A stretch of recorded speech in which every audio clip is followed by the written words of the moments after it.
Hey, everybody, it's Amanda Radke for another episode of The Heart of Rural America, where we highlight great people doing inspiring things across this country that we love.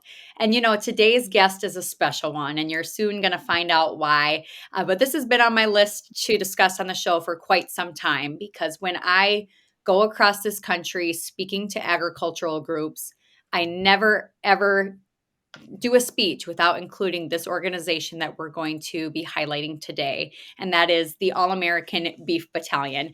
And so today I welcome John Fort to the show. He is one of the volunteers or board of directors, or I guess I don't know what your title would be, but with the All-American Beef Battalion. So John, thank you for coming on the show today.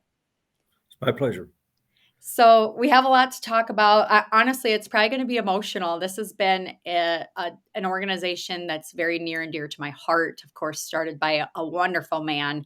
But before we get started talking about Bill's story, tell us a little bit about who you are, what you do, and how you got involved with the organization. Sure.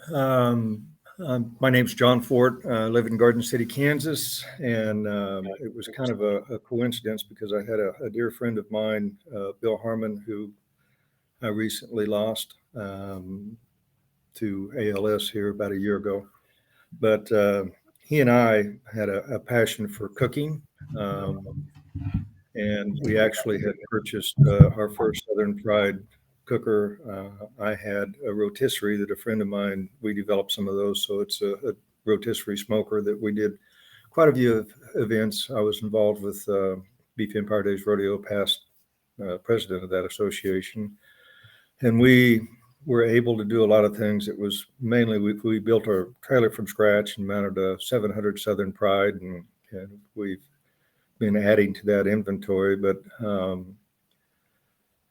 back in, I guess it would have been 2008, the recently formed All-American Beef Battalion was able to land an event in Olathe, Kansas, which I'll get into in a bit. But I got a call from a friend of mine that was actually on the rodeo committee also, that was on the board, Larry Bilberry.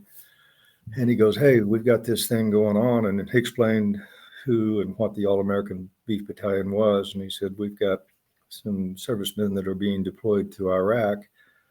Can you come and cook for 450 of them in Olathe?" Well, it's just about a 6-hour drive from Garden City. But I smiled and I said, "I'll put a team together." And so we loaded up and didn't know how we were going to do it, but we were able to get that event put together and served those people. And then we've been improving and adding ever since. But at that particular point in time, I wasn't on the board. Shortly thereafter, Mr. Broadie asked me to serve, and I was vice chair at the time, and currently I'm chair for the All-American Beef Battalion. So tell us what the All-American Beef Battalion is. What do you guys do? Sure. Well, it was Mr. Broadie, which, if you've never had the opportunity to meet and visit with him, was quite a spectacular individual.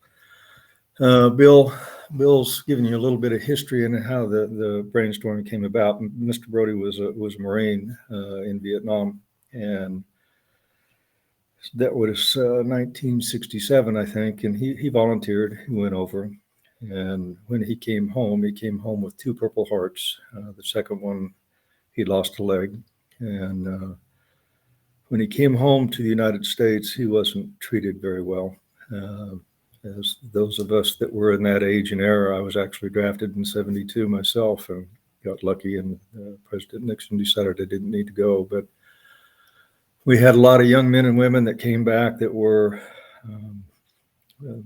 they didn't come home to a welcome home parades and all those different things. So Mr. Broadie himself was a lifetime rancher and a representative for Superior Livestock, which is the video and livestock, which at that particular point in time was a whole new vision of going out to the ranches, the yards, the grow yards, stock, anyhow, and video on the livestock rather than making them go through the trauma of loading them on trucks and trailers and hauling them somewhere and going along those routes.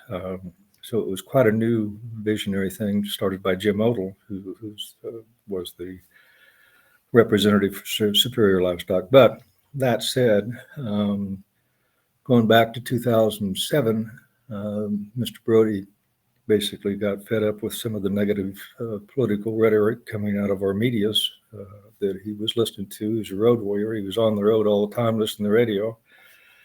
And he said, we've got to stop this. We're not going to treat these young men and women the way I was treated when I came home. Mm-hmm. And he said, what better than to feed them a 16, 18-ounce ribeye steak? It comes from the heart of America. We've got the best beef in the world. Why wouldn't we go feed them a steak, shake their hand, and say thank you for your service? Mm-hmm. And Amanda played a key part in that. We were a 503(c) nonprofit organization. So the uniqueness of this is Amanda, I think, carried the water in Washington, D.C. to President Bush's. Go ahead and explain a little bit of that. But she worked through that. It was amazing. But, well, how I got plugged into it, and let's be clear, I walked down a hallway is what my contribution was. But I was an 18-year-old kid working as an intern at USDA in Washington, D.C. That's when I first met Bill Broadie. And our mutual friend, Trent Luce, gave me a call and said, hey, you work in the USDA office. You're going to be getting a phone call from a guy named Bill Broadie. And so expect it. And that's all he said. And pretty soon I get this call from this gruff Marine, Kansas cowboy.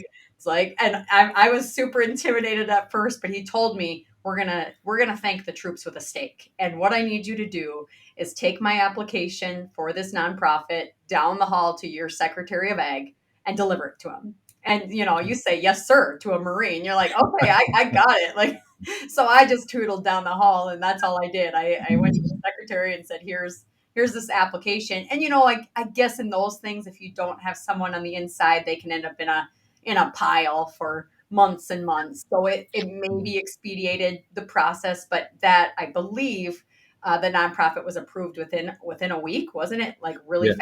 No, it was unbelievable, and virtually everybody that has any experience with the nonprofit organizations, it's usually anywhere from several months to even up to a year. But this one just, I think they're having a beautiful lady carry the water. The message kind of might have played a big part in it, but it was also a great mission.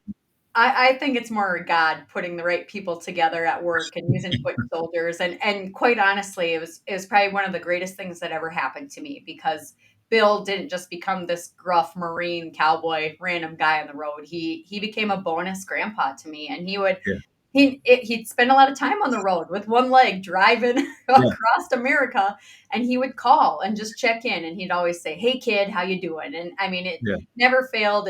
He would check in after I had babies or if I was going through tough things in life, and he would just give me that Marine pep talk, like, you got this. And he taught me so much about this country and patriotism and leading with a servant heart and putting others before yourself. And I mean, I can't say enough good things about Bill, but he genuinely, truly became a bonus grandpa to me. And I'm just so grateful for that first phone call.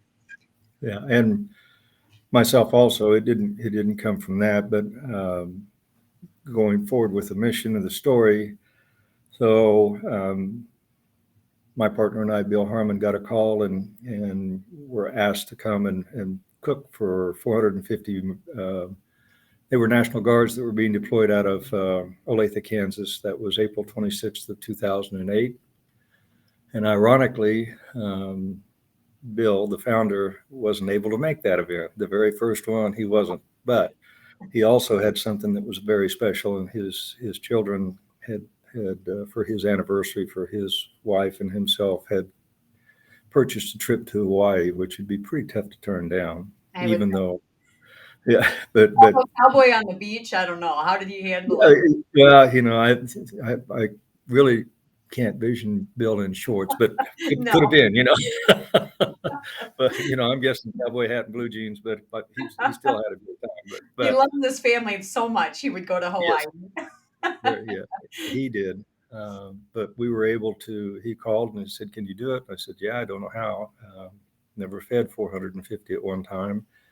So we hauled two of our smokers down, and we got it done and came back, and it was quite an experience because we were given an actual challenge coin, which was new to me. But that was for in the military. That's a coin that's given to you for going above and beyond and serving extraordinarily. And so that was very heartwarming. And shortly after that, things started picking up through, and it's mainly word of mouth. The uniqueness of our organization is again, that we're 100% nonprofit, and there's nobody in our organization that gets paid. So it's all volunteers. Bill and I were fortunate enough to be in a position to add additional equipment. We now have 12 different trailers, smokers mounted with convection ovens. We're very mobile. We've got a service trailer. That got us jump started, and we've actually been very, very fortunate. The unique part is most all of these events are held on base, so you don't get a lot of public exposure. But what we do get is a tremendous amount. Our mission and our goal is our mission is basically to serve returning, deploying active members and their families a steak and shake their hand and say thank you. And we've been very, very fortunate to date.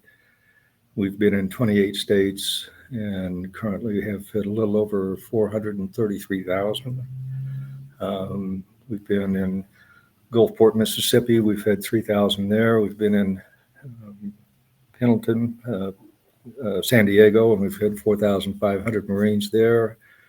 We've been in Washington State. We've had Marines there. Washington, D.C., which is probably one of the most heartwarming, I don't know, respect, I don't know what it is, but Walter Reed, we've had 450 of our servicemen and women that were recovering there. And that'll bring you to tears, but and everywhere in between. So we're mobile. I guess we've done large feeds. The largest we've done in El Paso. We've had 5,000 servicemen and women that were being deployed during the heat of Iraq and Afghanistan. And it's amazing to see these young, I call them kids, they're not, they're young men and women that are heading out and returning. And it's been quite an adventure. And truthfully, the rewards for myself is just having the opportunity. The unique part is I mentioned earlier that I was drafted in 1972, and it was quite an experience because I don't know those that were never in that situation.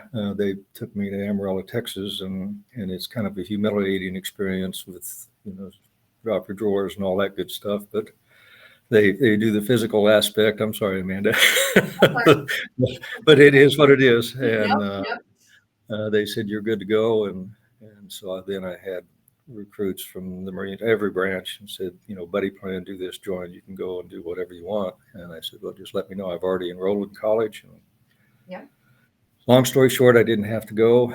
But my youngest brother followed in Bill Broadie's footsteps, and he became a Marine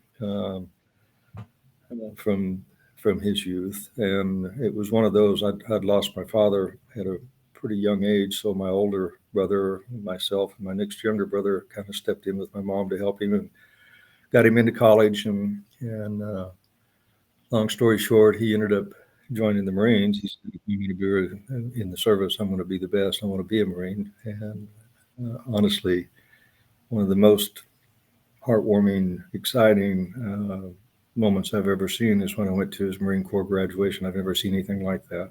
Wow. He came back to college, and shortly thereafter, he was called up for duty in Desert Storm. So he went and served there. But I have all the respect in the world for him, and it meant the world to me. And so I know the emotional side of having family serve. So that family is just as important as those that are serving, not because they're on the front lines, but the fear that maybe these young men and women won't come home. But and we've had the opportunity to feed these young men and women a steak, and we had one specific event in Colorado Springs, which I think was about 700 servicemen and women that were being deployed.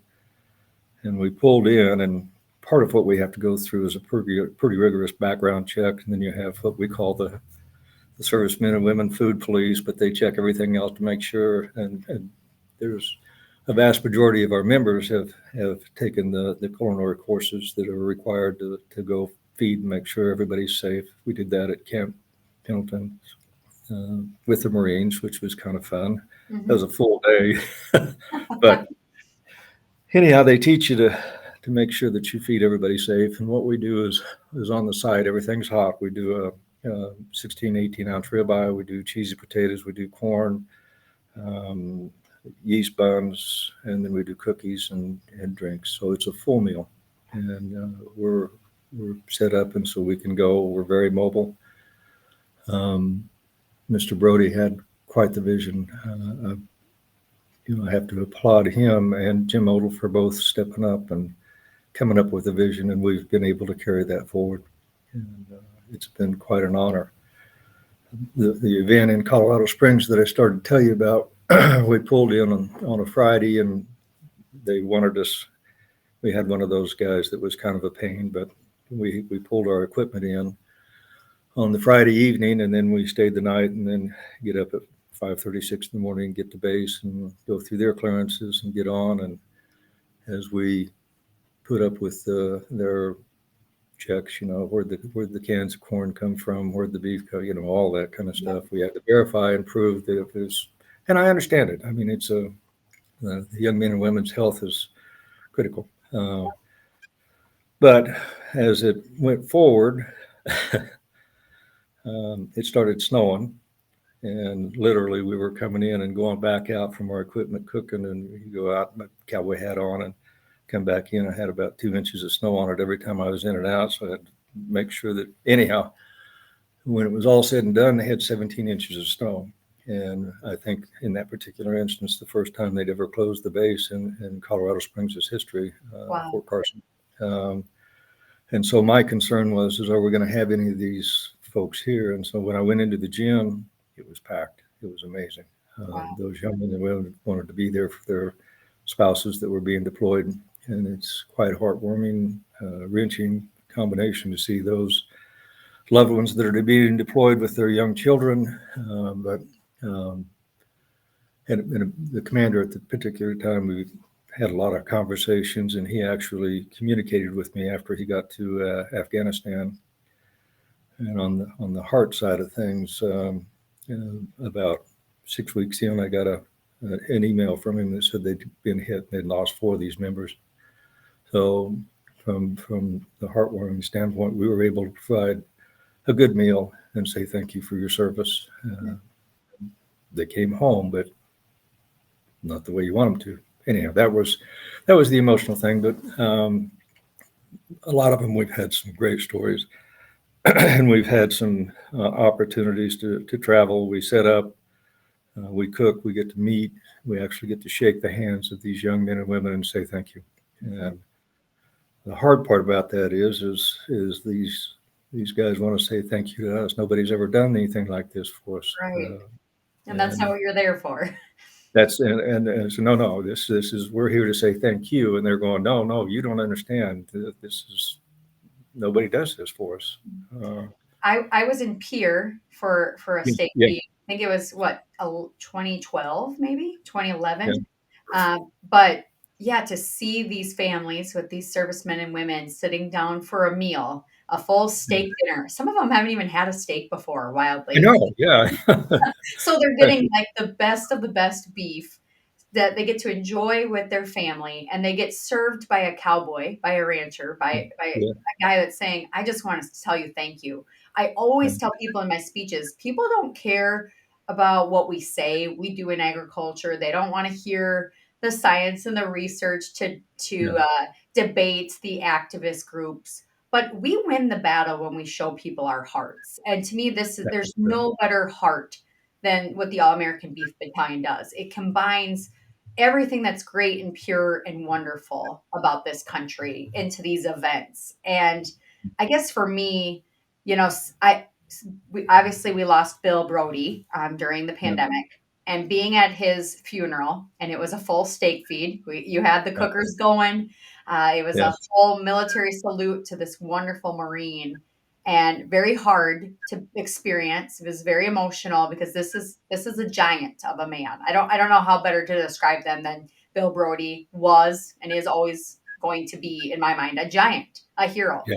And Yeah. but it was so heartwarming to me to see the outpouring of support, the financial dollars that were donated in Yes. tribute to Bill, and then Yes. knowing that his team of volunteers, you all, are willing to carry on the torch and keep it going. And so I guess thank you. I know you don't want to hear thank you, but thank you for doing it. I don't take for granted the time it takes to do it. But I also know Yes.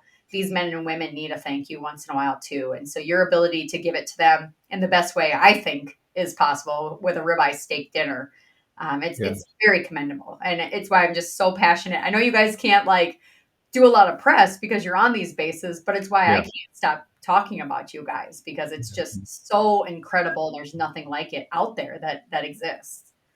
No, and truthfully, it's exhilarating because we've got such a good base of volunteers, and then carrying forward, we've extended it to a lot of the 4-H groups and the FFA groups, so that these young men and women actually have an opportunity to come on base and also meet our servicemen and women that are protecting. They're the ones that allow us to have the life that we have, the freedoms that we have, and um, for them to get to shake hands with some of these young men and women and see their families and the emotion. I think it's a tremendous reward for them also, but it also, simply because some of us are getting old, we're Oh, also hoping to bring new members in so that we yeah. can carry this forward. And it is a group that survives off of charitable contributions. I think, Amanda, you're doing a great job with this, but this is just one of the things that we do here specifically, and it's a seasoning. It's a seasoning that I developed, and I actually had patented with WaltonInc.com, and that seasoning's been all over the nation, and well over 400,000 steaks that we've put that on. And seasoning wise, these guys out of Walton's put this together. They helped us design it and package it, and it can be purchased through Walton's or through Amanda.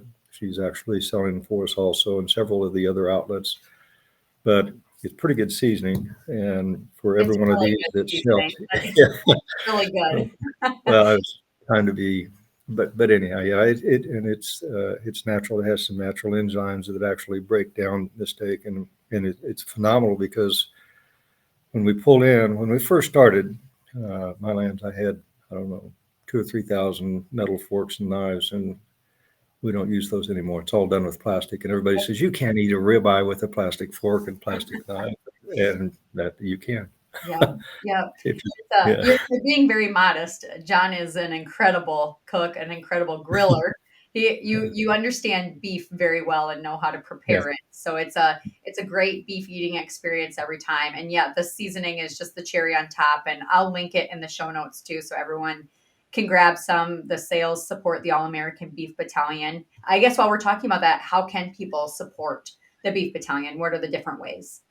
well, certainly it's all off of charitable contributions, and it's been amazing to see those numbers come in because we've had um, literally widows from their spouses served in World War II that will send in $5 or $10 with a note that said, anybody that will serve a steak to my husband would be proud, and we want to support. And we've also got very, very fortunate. We've had the Colorado Corn Growers have been a tremendous supporter of our industry with contributions that go out. And like I said, 100% of that money goes to feeding and serving our military. And as we all know, the cost of beef has increased dramatically, but we're in a good spot right here in Southwest Kansas, unbeknownst to me, but with what we call the Golden Triangle. It's Garden City, Kansas, Dodge City, Kansas, and Liberal, Kansas. They call it kind of the Golden Triangle, but we actually were credited with producing 25% of the nation's, processing 25% of the nation's beef right in this corner. So that came out, people were wearing the mask and afraid to go to the store and everything else. But we still have pretty good access to good beef, and we've got tremendous support from the ag and from charitable individuals. They just, I can't count the times that Mr. Broadie, very commonly as a road warrior, as we saw, he stopped to fill up his vehicle, and he had an All-American Beef Battalion magnetic sign on the side of his vehicle, and people would walk up and give him a 50 or 100 or just shake his hand and say thank you for what you're doing, because it's something that our young men and women need to have. And we get a lot of calls, and basically our inquiries come mainly through military and word of mouth, and it's grown. In fact, I just recently fielded a call where we're working at right now to go to Fort Campbell, and it's Night Stalkers, which is a special forces group, and they've never had anything like this done. Well, it's Fort Campbell's in Kentucky. That's only 11 and a half hours. Not a bad drive. That's how we measure everything out here, is by the miles. That's how I operate too. And it's Yeah. funny on that note, Bill was kind of an adrenaline junkie, as you Oh, know. geez, So yeah. you would think now that I'm traveling so much, I've done almost 100 speeches in the last 18 months. So I'm all over. I still drive like a grandma though. Like I'm not quite Bill's speed of just like pedal to the metal and let's go. And I know there's lots of stories of Bill getting out of Oh, yeah. speeding tickets because he could just talk his way out of. Well, and he did say when he got the Purple Heart on his tag from Kansas, which was something that he deserved, he said a lot of our officers, patrolmen, they see that and then they kind of ask what he's doing. And he said, I'm headed to a feed. I was at a Superior Livestock auction. Yep. I've got another 10 hours to go. And they said, drive safe. And Yep. I think he told me, it got stopped twice within 30 minutes. And I'm going, Bill. Nobody could talk his way out of a speeding ticket like Bill Broadie. But going back, you had mentioned just kind of seeing kind of the healing of people enjoying this meal and being told thank you. I would say, as far as Bill and many like him that served their country and saw great loss and death and sacrifice, and he carried it with him his whole life. I do know it was really beautiful to see the healing that happened. I know he would talk about going to speak to the wounded warriors, and I think it was just as therapeutic for Bill as it was for the warriors, of like, hey, I'm doing things with my life, even though I've lost a limb, even though I've lost friends, even though I carry all these things from my time in Vietnam with me. Like, you can still go on to do amazing things. Did he talk to you about that too? I'm sure he did. Oh, he did. And in fact, we had, and you can actually go look at YouTube, and All-American Beef Battalion, Superior Livestock have the ability to do some videos. And one of them was in Ogden, which is just outside of Fort Riley. And we did a Wounded Warrior event there. And Susie McIntyre actually came in and sang, which is Reba McIntyre's sister. And I think she's just as talented, and she's darn sure as pretty, but she came in and sang. And so that one, you can go to YouTube and look up All-American Beef Battalion. That will be one of the videos. We've got some others. One of them when we were in El Paso feeding 5,000, that was quite a good event. And then a couple of them from Colorado Springs. Our website is stakesfortroops.com. And you can go there. We're in the process of adding some new higher tech abilities to send monies, but either way, you can go on. If somebody wants to make a contribution, they can contact myself, Amanda, or go to stakesfortroops.com and see the addresses and PayPal, I think. I don't know, but we're in the process of enhancing that and making it easier, because we still, even though currently, technically, I guess we're not at war, we've got a lot of challenges out there. I know just last year we did a nice event in Salina, Kansas, where with the Marines and the Air Force, and they're actually a group that we're practicing to go in prior to an insurgents, I don't know what you want to call it, but war, and setting up so that they could conduct airstrikes. And it was quite a fascinating experience and discussion with the major there that I thoroughly enjoyed and learned a lot. And that's one of the things that's pretty unique. And then I have the opportunity to visit with these people. I know another event that we were at, we had the commander was there, and he came out, and when we were cleaning up after the event, but his first sergeant was there, and he mentioned when he was in Iraq, he said, it's real when you're in your Humvee going into one of the communities, and all of a sudden you feel the brass raining down on your Humvee from the Apaches that's right up above that's clearing the way for you. And he said that it's real then. Wow. Wow. It takes such great sacrifice to serve our country, and I think we can often take that for granted. And my husband says veterans don't like this, but I would disagree. But I say in my speeches, I always ask, are there any veterans in the crowd? And Yeah. I have met some of the most amazing, incredible people on the road doing that. And when the Marines, especially, and the Vietnam vets raise their Yeah. hands, I get to go give them a big hug, and I get to tell them about my hero, and it's just pretty amazing. It's actually just hard to put into words. And I tried to stick to 30 minutes on this show, and I always have Yeah. a hard time sticking to that Yeah. because Yeah. there's such great stories to tell. But if I could share one of the ways that you can support the Beef Battalion, and I had to go grab this, is through my book, Yeah. Faith, Yes. Family, Yes. Freedom. So that's Yeah. available on my website, and $1 of every book sold goes back to the battalion. But what makes this book special? I mean, obviously, there's imagery of veterans and servicemen and women, and patriotic images, and images of faith that kind of inspire that next generation to hold those values dear.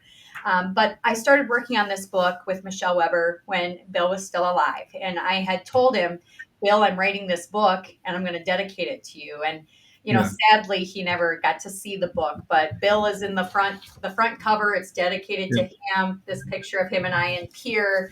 And I just thank my hero. And so I hope I make him proud. I never did get to show him the book, but if I could share the last conversation I had with Bill, and it's going to make me tear up, but Yeah. I got the blessing of a lifetime that Bill, what did he pass in early January? Yeah. Um, so he called me Christmas Eve, which I said it was the best Christmas present I could have ever gotten. Just randomly called me. He's in the hospital, suffering with COVID. And I mean, it makes me so mad that COVID got my hero. But Yeah. he called me and he was full of fire and vinegar, like he Yeah. always is. It doesn't matter if he was in a hospital bed, probably couldn't get out of bed himself, but he was still Yeah. Bill. And he's telling me I'm getting out of here, and we're talking about the challenges facing this country. He would get Yeah. worked up, I would get worked up, and I'm looking at this giant of a man and saying, what are we going to do for my kids, my grandkids? Like, this is a hard time to be raising kids in this country. There's so much coming at us. And my favorite speech from Bill Broadie he's ever given me, my favorite pep talk, he told me, Amanda, and I got to bleep out the Marine words here, but he said, Yeah. Yeah. Amanda, when I get out of here, you and me are headed to the foxhole, and we're going to fight these blankety blank commies together. Yeah. And so anytime I'm having a bad day, or I'm getting mad about what Biden's doing, or whatever's going on in this Yeah. country, I just think Bill wants me in the foxhole, and I better keep up the fight, because that's what he would have done if he was here. So it's amazing to be able to have those mentors and those heroes to try to live up to. Well, you and I are very fortunate because I also got that same Christmas Eve call, which was heartwarming because I knew that there was a struggle, and I just with his family pretty regular, and Bill wasn't always able to get on the phone and talk. But when I looked down and I saw Bill Broadie, I thought, holy smokes, Christmas Eve. Yeah. And you mentioned hero a couple of times, and I tell people myself, I said, my heroes don't wear capes. They wear or wore dog tags, and those are Yeah. my heroes. Yep. Absolutely. And I just have to say, one last story of Bill before we wrap. Yeah. His Purple Heart was stolen from him, correct? Yes. So talk about the full circle moment of being able to make that to Well, right the ship that, there. Because I that, think that, people should know this. When I guess just to set it up, when you mentioned that he was treated poorly when he came yeah. home from Vietnam, if people don't know history or if they're young, the Yeah. Vietnam War was not very popular. And back at home in the States, there were protests, and the military men and women were being spit on and called awful names. And it was a really tough, not tough, it was devastating to come It home was to. I devastating. mean, I, Bill I carried would agree. his whole life. He carried that pain, that anger, that his citizens would treat him that way. But Well, the unique thing about that was Bill regular. Of course, he was national and I was in Garden, but when he was coming through, he'd pull in and we'd talk because we got this coming, we got this coming. And in passing, this was probably 5 or 6 years into it. And he mentioned that he still had his one Purple Heart that Linda, his wife, had in his room. But on his way home from Vietnam to Philadelphia for his recovery, somebody stole his Purple Heart out of his bag. And he sit there and it was just like somebody ran over me with a semi. I said, what? I couldn't believe that. mm-hmm. And immediately I said, we've got to fix this. And I actually reached out to Spider Richards, Douglas Richards, who was a retired 2-star Air Force. And I said, is there a way that we can get his Purple Heart that he earned and deserves, his second Purple Heart? And he said, well, yeah, you could probably go to the PX. And I said, no, we're not going to do that. We want to do it the right way. Yep. And so we went through, and we actually had in Fort Carson, we had a Wounded Warrior event where there's a Wounded Warrior team that comes in and plays ball. And we coordinated and helped put that together at Fort Riley, I'm sorry. And I was able to get Barrett and Amy, his children, at that particular point. Linda had passed, but they went back and went through the proper procedures and went back to the Ashland and were able to prove that, yes, he was in fact hit the second time. He in fact lost it. I had to go through all the paperwork. They researched this the whole time. Bill didn't know anything about it. And they had a softball game, which these young men without limbs, the spring legs, anyhow, they were phenomenal. The unique thing is that we had some Kansas City Royals and some retired football players that all played with the military. So they had their team, and then we had the Wounded Warrior team. Well, the Wounded Warrior team actually kicked their butt.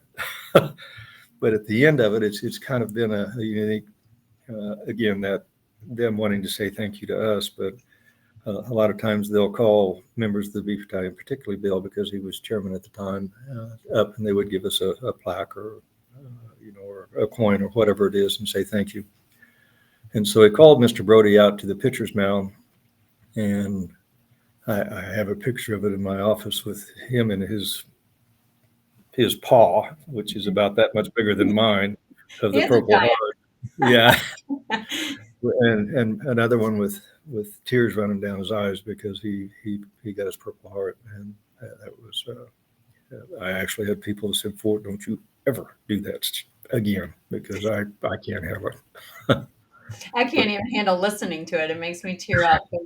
Yeah. That right there is the heart of rural America, though. We take care of our own, and we honor our heroes, and we serve in our communities. We thank our troops. We understand that freedom doesn't come free, and we honor those that are willing to make the ultimate sacrifice, and not just to the men and women who serve, but it's a family affair where these whole families are sacrificing so much to send a loved one overseas. And so I think the All-American Beef Battalion truly represents what this show is all about, what we are all about in rural America. And John, it was just an honor to sit down with you and talk to you today about it.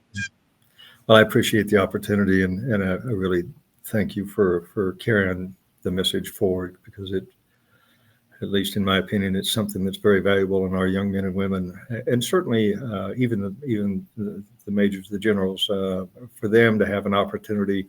We actually bring a new spirit to the servicemen and women. And as difficult as it is, I watched my little brother head off for Desert Storm in Kansas City, and I wouldn't say goodbye. I'll see you later. Saying goodbye wouldn't work. So, no, it doesn't work. Yeah. On that, yeah. If this show moved you today, please go support the All-American Beef Battalion at stakesfortroops.com. I'll leave all the links in the show notes so that you can make a taxable donation to the battalion. And I guess we'll end with this. This show is dedicated to our dear friend, the late Bill Broadie. Semper Fi. Semper Fi. Thank you, Amanda.